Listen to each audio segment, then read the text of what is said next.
respected Honorable Minister, educators, and spiritual sisters and brothers on the dais and in the audience,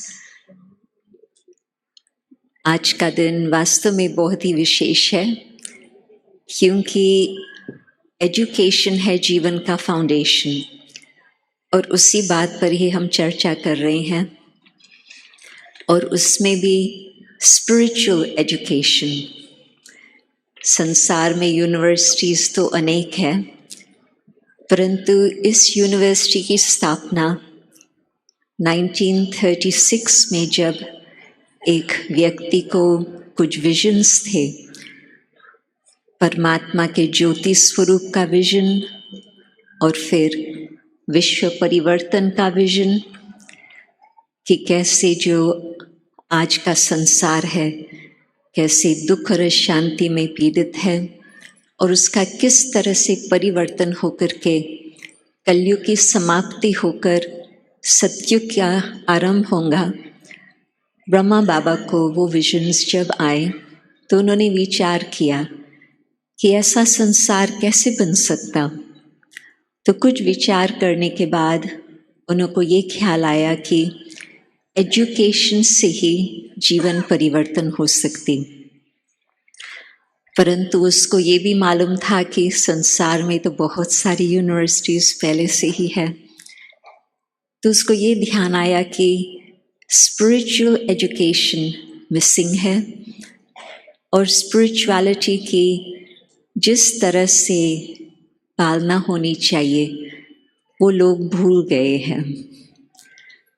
और उसको एक और संकल्प आया क्योंकि ये जब ब्रह्मा बाबा अपने घर गृहस्थ में होते थे तो उस समय वो सिंध हैदराबाद में जो आज पाकिस्तान में है वहाँ पर ही उनका जन्म और परवरिश हुआ था। तो उन्होंने ये देखा था कि ह्यूमैनिटी का आधा हिस्सा ऐसा है जिसको कोई मौका नहीं बनता कि वो कुछ अपने को एक्सप्रेस कर सके।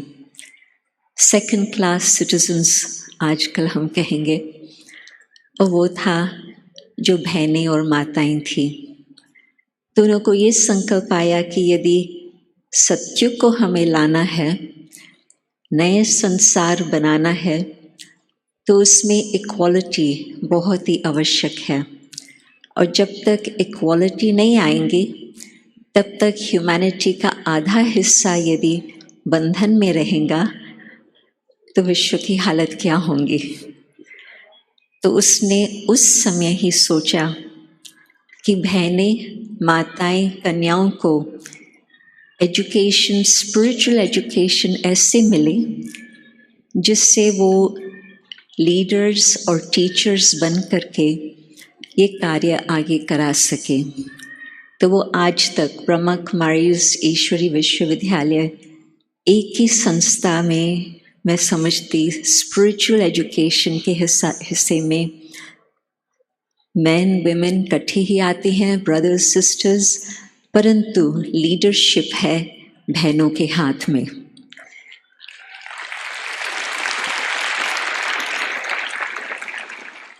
आजकल तो माताओं की इक्वालिटी में कई बातें कदम आगे बढ़े हैं, बट नॉट इनफ। ये तो आप सब मानेंगे ही, वो तो प्रैक्टिकल आपके सामने वो स्टेटिस्टिक्स भी है, चाहे इकोनॉमिक के हिसाब से, चाहे कोई और हिसाब से भी। परंतु 1936 के विजन्स के बाद ब्रह्मा बाबा ने जब इस संस्था की स्थापना की 1937 में, उस समय it was truly a spiritual revolution. माताएं जो किसके आगे कुछ बोल नहीं पाती थी, अपने घरों में भी, अपने कमरे में कुछ शायद अपने पति को कुछ कहे, परंतु संगठित रूप में तो उन्हों को भी आंख मिलाकर भी नहीं देख सकती थी। थोड़ा समय पहले मैं एक बारी कराची में थी, कई बार वहाँ जाना होता था उन दिनों में। तो एक भाई ऑस्ट्रेलियन मेरे साथ भी खड़ा था और हम दोनों दादी जानकी को रिसीव करने के लिए वहाँ आए हुए थे। तो जब प्लेन से लोग आ रहे थे, एक भाई उतरा और उसने अपनी माँ को बड़े प्यार से भागी पाई, और जो उसकी वाइफ थी वो यहाँ खड़ी होकर के देख ही रही थी। उसको तो आंख भी मिला करके उसकी हिम्मत नहीं थी उससे मिलने की। और न सिर्फ ये एक शेर की बात है, परंतु it's an illustration of the sort of situation we are in. और उन दिनों में बाबा ने जो भी सारे एसेट्स थे उनके पास, और वो थे ज्वेलर, तो उस हिसाब से आप समझ सकते हैं कि उसकी जीवन बहुत ही कंफर्टेबल जीवन थी। तो उन्होंने सब कुछ एक फाउंडेशन बनाया, ट्रस्ट बनाया, और उसमें केवल माताओं को ही रखा, बहनों को ही रखा, और सब कुछ अपना उनके सामने समर्पित किया कि ये बहनें माताएं ही आगे सारा कारोबार चलाएंगे। आप सोचो उस समय उसकी विजन क्या थी, उसकी हिम्मत किस प्रकार से थी, और उसका क्या सोच चला होगा। उसके मन में यही भावना थी कि यदि विश्व परिवर्तन करना है, विश्व को एक नया उमंग दिलाना है, एक नया दिशा दिखानी है, उसमें जबकि माताओं के जीवन को ऊंचा उठाया जाएगा, वो ही फिर अन्य आत्माओं को ऐसे स्पिरिचुअल पालना दे सकती जो उनके जीवन में भी परिवर्तन हो। और आज भारत में मुझे ये गर्व है कहना, 40,000 सिस्टर्स समर्पित रूप से भारत की सेवाएं कर रहे हैं। साथ में हमारे भाई भी है, परंतु उन्हों को भी ये खुशी होती कि बहनें आगे हो और बहनें ये कार्य करती रहे। तो स्पिरिचुअलिटी की कई बातें आशा दीदी ने बहुत ही सुंदर ढंग से स्पष्ट आपको बताई। उसमें से मैं एक विशेष बात को उठाती हूँ, क्योंकि उस एक बात से मेरे जीवन के अंदर में बहुत ही फर्क आया, और वो था आइडेंटिटी। क्यों मैं ये कहती, क्योंकि जन्म भारत में, फिर 8 वर्ष की आयु से लंदन में ही पालना, पढ़ाई सब कुछ रहा, फैमिली सारी एमिग्रेट होकर के हम वहाँ गए थे। तो जब मैं 18 साल की थी, या शायद उससे पहले ही, परंतु 18 साल की विशेष मुझे यूनिवर्सिटी शुरू की, तो उस समय कई बातें जीवन में सामने आई कि मुझे अपना किस तरह से जीवन आगे के लिए बनानी है। एजुकेशन के हिसाब से तो सब चांसेस थे, यूनिवर्सिटी का भी मौका था, परंतु खुद के जीवन के लिए मुझे किस राह पर चलना है, वो बड़ा भारी प्रश्न था। और वो तो मेरे सामने उस समय 60s में बात आई, ये 67 की बात है। परंतु उसके बाद तो मैं देखती हूँ कि आजकल जो भी व्यक्ति है, और ख़ास करके जो नौजवान व्यक्ति है, और मैं जानती हूँ कि कई स्टूडेंट्स को भी चांस मिला है आज के इस कार्यक्रम में भाग लेने का, तो उनके सामने आप सोचो कि वेस्टर्न इन्फ्लुएंसेस कितने ज़बरदस्त आ चुके हैं, आने वाले नहीं, आ चुके हैं। टेलीविज़न के द्वारा, फिल्म्स के द्वारा, सारा ही जो मीडिया का इम्पैक्ट है, अधिक से अधिक आप देखेंगे कि वेस्टर्न इन्फ्लुएंस का ही अधिक चल रहा। परंतु उनके सामने जिन लोगों के साथ मैं बातचीत पर्सनली भी करती हूँ, परंतु जनरली भी ये बात है कि मुझे आगे के जीवन में किस राह पर चलना है, उसमें एक कन्फ्यूजन आ जाता।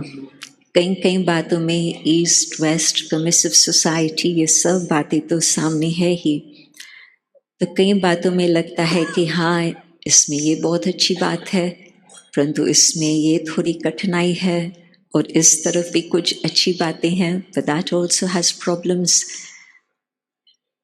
तो मैं अपने भाग्य को थैंक्स देती हूँ, भगवान को थैंक्स देती हूँ कि उस घड़ी मुझे ऐसी राह नजर आई कि जिसको कहते हैं आध्यात्मिकता की राह, तो उसी से मुझे ये चूज़ नहीं करना पड़ा should I take the western path और द ईस्टर्न पाथ, परंतु इससे और ऊंचा मार्ग कौन सा है, वो है स्पिरिचुअलिटी का मार्ग। और उसमें भी विशेष जब आज हम देखते हैं कि प्रॉब्लम्स कहाँ पर अराइज होती, वो ये है identity. Identity crisis is perhaps the biggest crisis in the world today. और आइडेंटिटी जैसे आशा दीदी ने बताया कि हम जो अपना परिचय देते हैं, सारा ही परिचय हम एक्सटर्नल फिजिकल बातों से देते, परंतु वो जो हम कहेंगे कि हमारा प्रोफेशन, हमारा रहने का स्थान, हमारा जन्म का देश, देश का जन्म, origin of country, वो जो बॉक्सेस होते हैं उन्हों को आप टिक करते जाओ, उसमें तो कई मिलियंस उसमें शामिल हो सकते, परंतु मैं कौन हूँ? Who am I as a personality? What is there within me that I can offer to my community, to the world? ये बातें हम नहीं जानते। और जिस घड़ी मुझे आत्मा की पहचान मिली, और हाँ, आत्मा ज्योति स्वरूप है, ज्योति बिंदु रूप है, परंतु आत्मा के अंदर किस प्रकार से मन, बुद्धि, संस्कार, चित्त, ये सब आपस में कैसे खेल में आपस में चलते हैं, वो तो मुझे कुछ मालूम ही नहीं था। जो क्वेश्चंस मेरे मन में थे जीवन के प्रति, भविष्य के प्रति, संसार के प्रति, बस इस एक लेसन से ही कई प्रकार के मुझे उत्तर मिलते गए। और न केवल मुझे उस बात का उत्तर मिला, परंतु साथ ही साथ भविष्य के लिए मुझे क्या करना है वो भी मुझे इतना स्पष्ट नजर आया, जब मैंने 6 सप्ताह के अंदर ये अपना फैसला किया कि मुझे यही जीवन अपनानी है।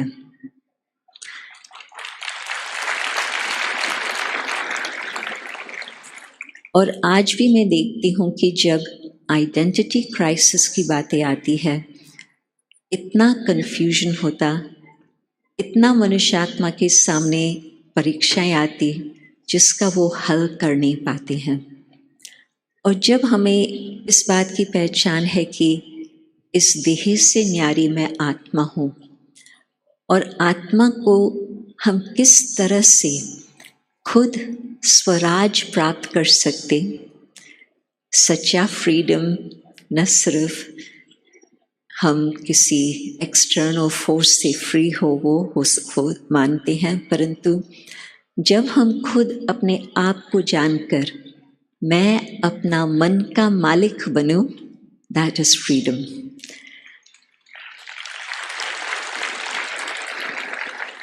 जब मैं खुद अपने को जान करके अपनी स्वच्छ बुद्धि, अपनी जागृत विवेक से काम लेती हूँ, दैट इज फ्रीडम।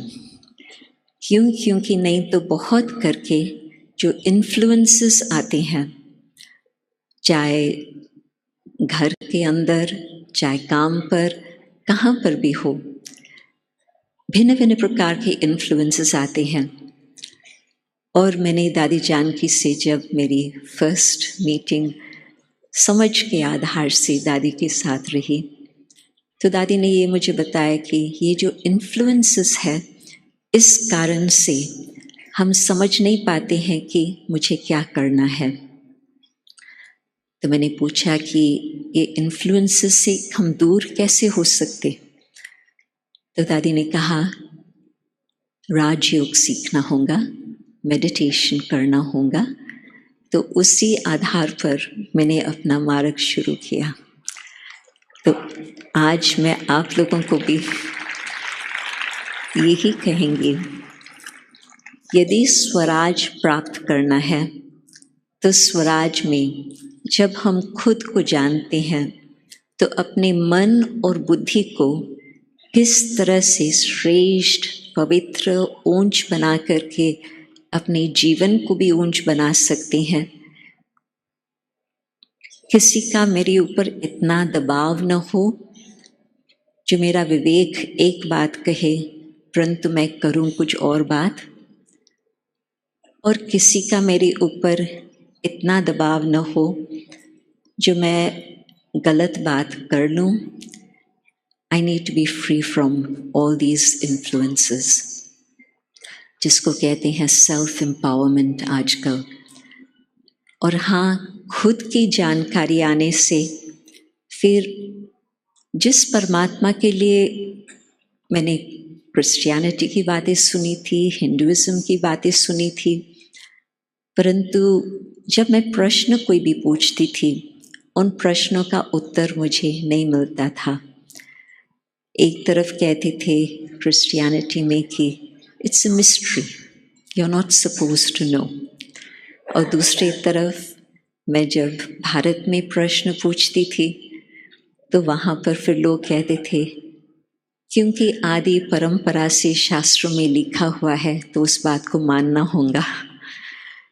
तो भगवान के बारे में मैंने सोचा था जब मैं 14 वर्ष की थी कि मुझे अभी इसके बारे में ज़्यादा नहीं सोचना है, मैं जब 60 वर्ष की होंगी तो फिर मैं इसके बारे में सोचूंगी। परंतु यदि मैं 60 वर्ष तक पहुंचती थी और उस तब शुरू करती थी, I think it would have been complicated. परंतु जल्दी में ही आत्मा की पहचान मिली, तो साथ साथ सहज सहज परम आत्मा ज्योति स्वरूप किस तरह से वो परमात्मा सर्व आत्माओं के माता पिता है, और साथ ही साथ एक वो ही निराकार है जो जन्म मरण रहित है और जो हमें गति सद्गति दे सकते और अब के जीवन में भी हमें हर प्रकार की समस्या का सलूशन दे सकते। तो जब उसके साथ हमारा संबंध जुड़ता है, जिसको कहते हैं योग और राजयोग, तो उस संबंध के द्वारा बुद्धि की कैपेसिटी जो है वो बिल्कुल चेंज हो जाती है। आशा दीदी ने बहुत अच्छा डेफिनेशन दिया एजुकेशन का। एजुकेशन एडुकारी, to lead out from within.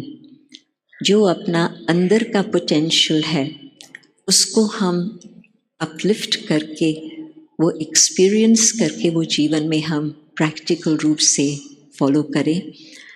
तो आज उसका ऑपोजिट हो रहा है एजुकेशन में। समझते हैं कि बच्चों की बुद्धि एक डब्बी है, उसमें इंफॉर्मेशन डालते जाओ कहाँ तक वो उस इंफॉर्मेशन को एसिमुलेट कर सकते हैं, कहाँ तक वो इंफॉर्मेशन यूज़फुल है या नहीं, वो तो आप देख ही रहे हैं।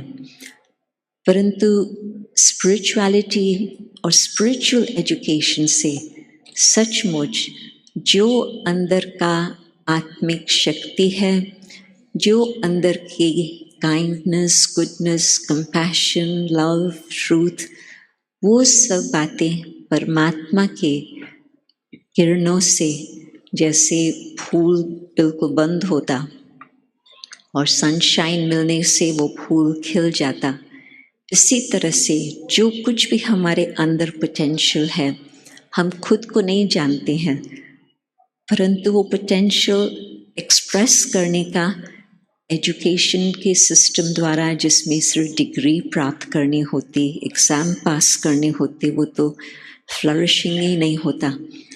परंतु परमात्मा की याद के द्वारा, उस संबंध के द्वारा, उस ज्ञान सूर्य की किरणें प्राप्त होने से जो कुछ अपने अंदर पोटेंशियल है वो सारा ही एक्सप्रेस होकर के फ्लरिश हो सकता।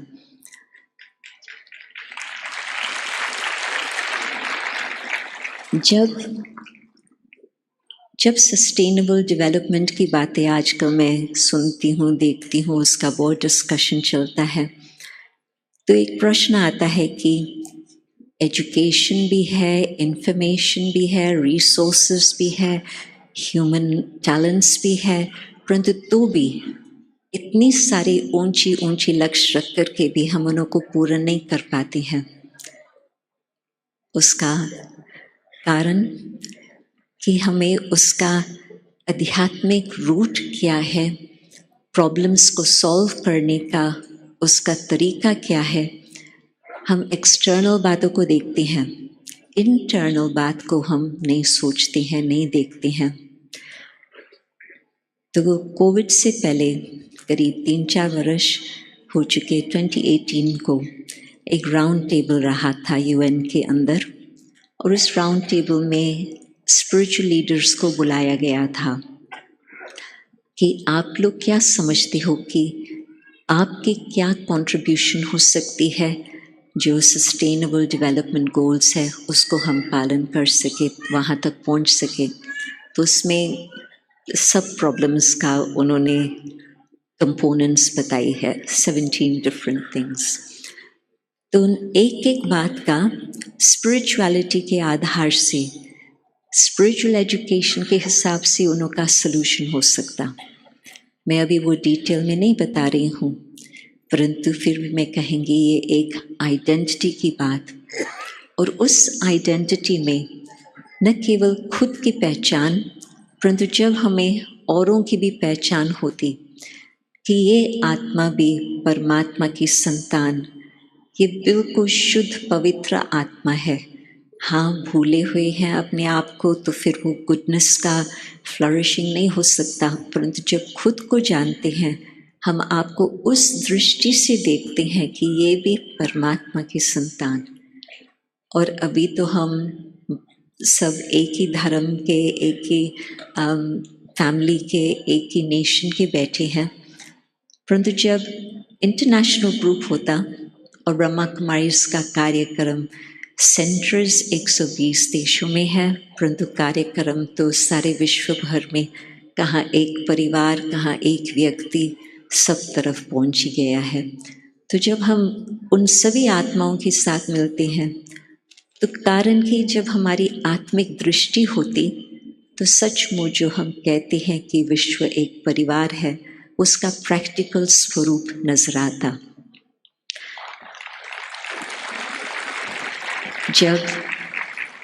जब हम माउंट आबू में इकट्ठे होते हैं, फरवरी मार्च में अपना प्रोग्राम्स चलते हैं, खास विदेश के हिसाब से भी, तो उसमें भिन्न भिन्न रंग वाले, भिन्न भिन्न धर्म वाले, भिन्न भिन्न देश वाले, वैरायटी ऑफ एवरी काइंड, हर प्रकार से, बैकग्राउंड की भी वैरायटी, एक्सटर्नल हिसाब से भी वैरायटी, परंतु कल्चर हमारा एक ही होता, एक स्पिरिचुअलिटी का कल्चर। टाइम टेबल हमारा एक ही होता, सवेरे परमात्मा की याद में दिन आरंभ करना। इसी प्रकार से किसी को भी ये नहीं लगता कि ये दूसरे देश, दूसरे धर्म का है और हम कुछ अलग देश, अलग धर्म के हैं, परंतु reality, not just one family but really university for the world, जहाँ पर खुद की मन की शांति का अनुभव और अन्य आत्माओं को भी हम वो अनुभव करा सके।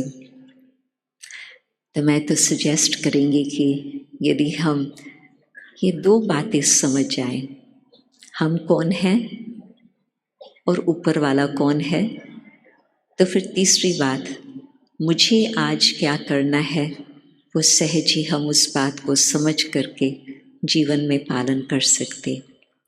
104 ईयर्स की एज में दादी जान की हमें ये 3 मंत्र देती रही, 3 बारी ओम शांति। फर्स्ट ओम शांति, मैं कौन हूँ। सेकंड ओम शांति, मैं किसकी हूँ। थर्ड ओम शांति, मुझे क्या करना है। तो आपको भी मैं आज स्पिरिचुअल एजुकेशन से बिल्कुल स्वराज प्राप्त करने का ये 3 ओम शांति के मंत्र की सौगात देनी चाहती हूँ। ओम शांति।